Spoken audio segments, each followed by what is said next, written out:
तो 6 महीने तक कोई एग्जाम नहीं होने वाला है। क्या ये सच है? जानने के लिए बने रहिए इस वीडियो में। सो हे एवरीवन, वेलकम और welcome back to my YouTube channel. आज हम बात करने वाले हैं कि क्या एक्चुअली 6 महीने तक कोई भी एग्जाम नहीं होगा तो फिर हम क्यों पढ़ रहे हैं, क्यों पढ़ें। देखो, आप सब लोग सब कुछ जानते हो, ऐसा मैं एक्सपेक्ट कर रही हूँ। और अगर स्टिल आप अभी भी किसी चीज से मिस आउट करते हो तो make sure to follow me on Instagram, because वहां पर आई पोस्ट एवरीथिंग।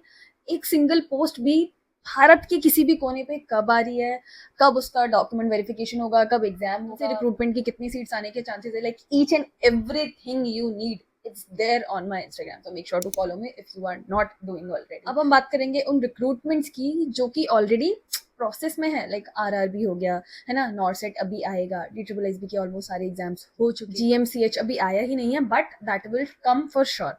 तो देखा जाए तो अब अगर मैं बात करूँ, अक्टूबर चल रहा है ये, तो नवंबर, दिसंबर, जनवरी, फरवरी, मार्च, ऑलमोस्ट इन सभी मंथ्स में कोई भी एग्जाम होने के चांसेस नहीं है, बिकॉज नॉर्थ तो अप्रैल में होगा। उसके बाद आरआरबी की बात करें तो आरआरबी का एग्जाम भी मार्च अप्रैल होगा। GMCH का तो अभी फॉर्म ही नहीं आया, बिकॉज अभी तो उन्होंने अपना सिर्फ एक रिक्रूटमेंट नोटिस ही दिया था, उसके बाद उसमें फॉर्म्स निकलने शुरू होंगे, फिर कहीं जाके उसका एग्जाम होगा। तो मतलब उसमें भी अभी काफी टाइम है। तो देखा जाए मोटा मोटा आपके पास 5 महीने ऑलमोस्ट है, जिसमें आपके पास कोई भी ऐसा सच प्रेशर नहीं है कि एग्जाम है, इस डेट को है, इतने महीने बाद है और आपको पढ़ना है।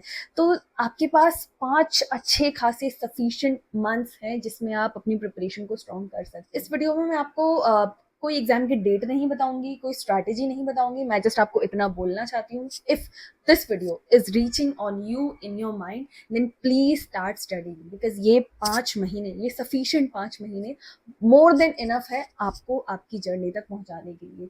ये पूरे 5 महीने आप इनको अच्छे से यूटिलाइज करो। अगर आपको लग रहा है कि मैं 2 अटेम्प्ट दे चुकी हूँ, 3 अटेम्प्ट दे चुकी हूँ, नॉर्सेट मेरा नहीं हो रहा है, SGPGI भी नहीं हुआ है ना, नॉर्सेट में चांसेस कम है, DSSB भी नहीं हो पाएगा, तो अब आप मेहनत करके अब जो आने वाले एग्जाम्स है इसमें आप अपनी सीट सिक्योर कर सकते हो। नॉर्सेट है, आरआरबी है, GMCH है, और बहुत सारे स्टेट गवर्नमेंट के फॉर्म्स अभी आएंगे भी, गुजरात का भी अभी निकला था हाल ही में। तो आपके पास काफी अच्छा खासा टाइम है। आप किसी, अगर आप चाहो तो किसी आप एक कोचिंग में इन्वेस्ट कर सकते हो। अगर आप चाहते हो कि मैं खुद से करूँ, मेरे पास नोट्स है, आपने करके नोट्स परचेज किए हुए, तो इवन दैट इज गुड। आप कहीं से भी अपने बेसिक्स कंप्लीट करो। बेसिक्स कंप्लीट करने के साथ साथ बहुत सारे लोग मुझसे पूछते हैं कि बेसिक्स कंप्लीट करने के बाद हम कौन सी बुक से शुरू करें।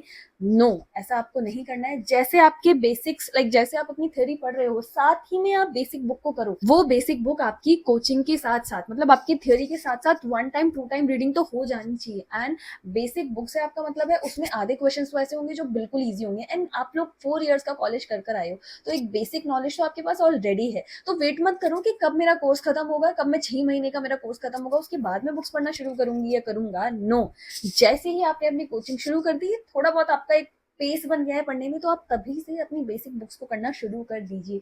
ये जो हाईलाइटेड बुक्स है ना, इनको आप अपने उसी ड्यूरेशन में कर दीजिए। जैसे ही आपको लगे कि आपका हाफ सिलेबस कंप्लीट हो गया है, आपका अच्छा खासा पेस बन गया है, तो आप तभी से then and there you start giving test series. क्योंकि टेस्ट सीरीज से क्या होगा कि आपकी टाइम ओरिएंटेड प्रैक्टिस हो जाएगी, प्लस आपको नए नए क्वेश्चन भी मिलते रहेंगे, प्लस आपको ये भी पता चल जाएगा कि क्वेश्चन आते किस तरीके से। देखो, जब हम थ्योरी पढ़ते हैं ना, तो हम थ्योरी तो बहुत अच्छे से पढ़ रहे हैं, हमें पता चल गया कि ये डिसीज क्या है, स्किज़ोफ्रेनिया में क्या होता है, इसके साइन एंड सिम्टम्स क्या है, इसमें हमें क्या मैनेजमेंट करना है, क्या ड्रग देंगे। बट जब हम क्वेश्चंस करने पे आते हैं ना, तो हमें पता ही नहीं चल पाता कि हम थ्योरी को कैसे पुट करें। तो इन सब चीजों के लिए questions practice is a must must must do thing to crack any kind of exam. कोई भी एग्जाम हो, चाहे चाहे वो सिंपलेस्ट एग्जाम हो, चाहे वो हार्डेस्ट एग्जाम हो, तो हर चीज के लिए क्वेश्चन प्रैक्टिस तो जरूरी है। बिकॉज ऑफकोर्स हम सब्जेक्टिव पेपर नहीं देने जा रहे हैं, we are going to give the objective paper only, MCQs question we are going to solve. तो इसके लिए जब आपके लगे कि आपका पेस बन गया है पढ़ने में, मान लो आप right from today if you are starting from your theory, तो आपको क्या करना है, जैसे ही आपका पेस बन जाए तो आप एक टेस्ट सीरीज लो। TNC की टेस्ट सीरीज आप लोग ले सकते हो, काफी अच्छी है, मैं पर्सनली उसी को यूज करती हूँ। आप टेस्ट सीरीज लेकर उनसे आप क्वेश्चंस प्रैक्टिस करनी शुरू कर दो। तो आपको खुद को लगेगा कि मैं बहुत अच्छे से अब चीजों को कनेक्ट कर पा रही हूँ। और जब वो कनेक्शन आपको आ जाएगा ना, बस that's it what you want to get in. End करती हूँ मैं इस वीडियो की शॉर्ट एंड स्वीट मैसेज के साथ कि सफिशिएंट टाइम है आपके पास, हसल मत करो, अपने दिमाग में कोई लोड मत डालो, just be free from your mind, just be free from that pressure, exam का प्रेशर। समझो मेरे पास 5 महीने हैं और अब मुझे लग के तैयारी करनी है। एक वन टाइम इन्वेस्टमेंट कर लो अपनी मनी की, अगर किसी कोचिंग में देना चाहते हो, अपने टाइम की। देखो मुझे ऐसा लगता है ना, at this point of my life I feel time से ज्यादा इंपॉर्टेंट कुछ भी नहीं है, कुछ भी नहीं। तो अगर आप अपना 1 घंटा भी किसी को दे रहे हो ना, किसी को भी, चाहे वो पढ़ने को दे रहे हो, चाहे वो एक्सरसाइज करने को दे रहे हो, या कुछ भी कर रहे हो, तो make sure to give it on a right place. And अगर आपको लग रहा है कि that is not a right place, just step away from that place.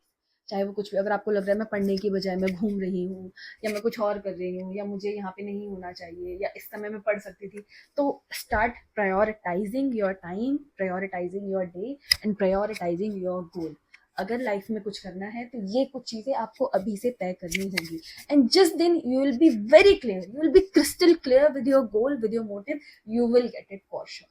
तो बस जरूरत है तो अपना मोटिव सेट करने की, और उस तरीके से अपने अपनी लाइफ को मैनेज करने की, अपने टाइम को मैनेज करने की, एंड अपने एक्शंस को उस तरीके से एग्जीक्यूट करने की। And I am very sure कि आप भी कर सकते हैं।